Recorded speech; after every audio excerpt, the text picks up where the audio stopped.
Mounser. Cette histoire, elle s'est passée il y a longtemps, au pied du Ventoux.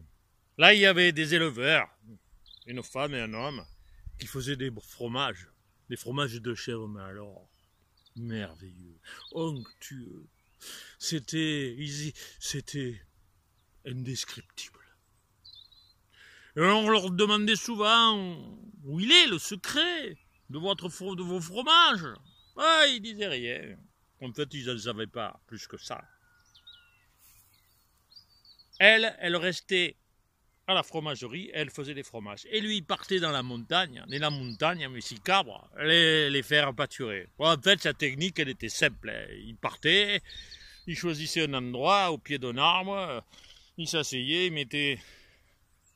mettait sa biasse juste à côté de lui, et il s'endormait. Et les vaches, les chèvres, les cabres, hop, elles partaient.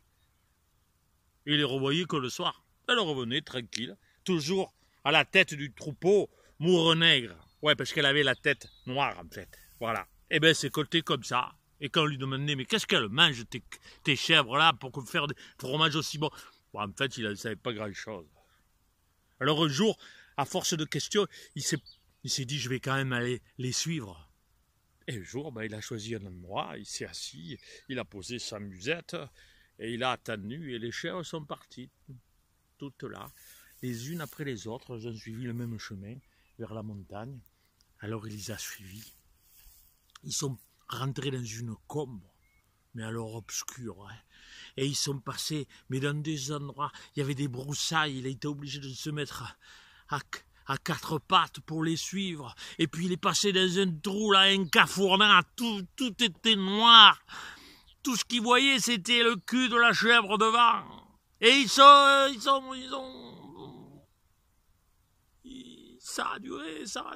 Puis là, tout d'un coup, il a vu de la lumière, ils sont arrivés dans une vallée, mais verte. Oh, il y avait des fleurs de partout, de l'herbe verte, une petite rivière qui coulait au milieu, un beau soleil, l'air sentait bon. Alors il a dit, ben c'est là. Il s'est assis et il a profité de la journée. Quand vers le soir, un homme est arrivé, une grande tunique blanche, barbu.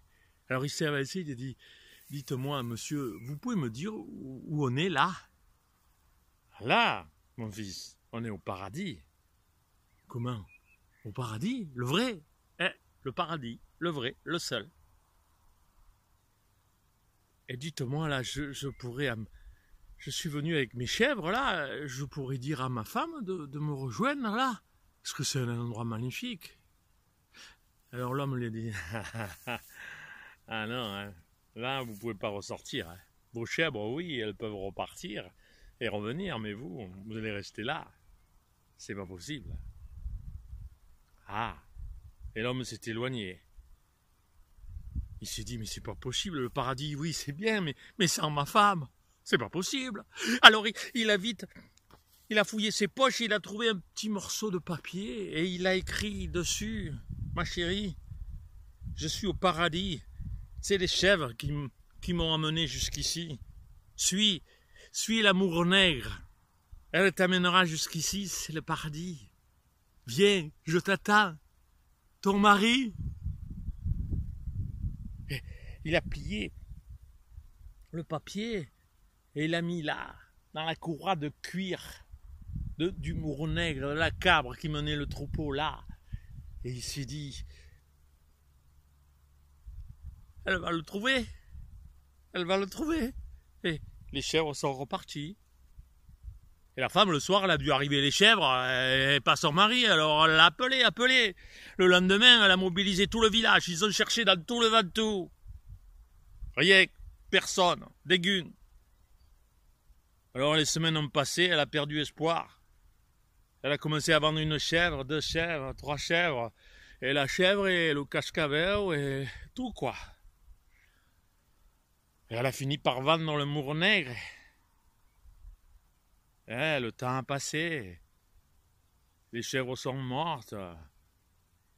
Et un jour chez un brocanteur, un homme a acheté une cloche et et son collet en cuir, là. Et puis il a regardé et il a vu que dans une fissure du cuir, il y avait un papier. Alors, il a tiré le papier, il a ouvert et il a vu « Ma chérie, viens, rejoins-moi au paradis, suis là !» Et plus loin, le paradis, je t'attends. Le reste était effacé. Et ouais, c'est comme ça qu'on a perdu le chemin du paradis. Ah ben, Léo.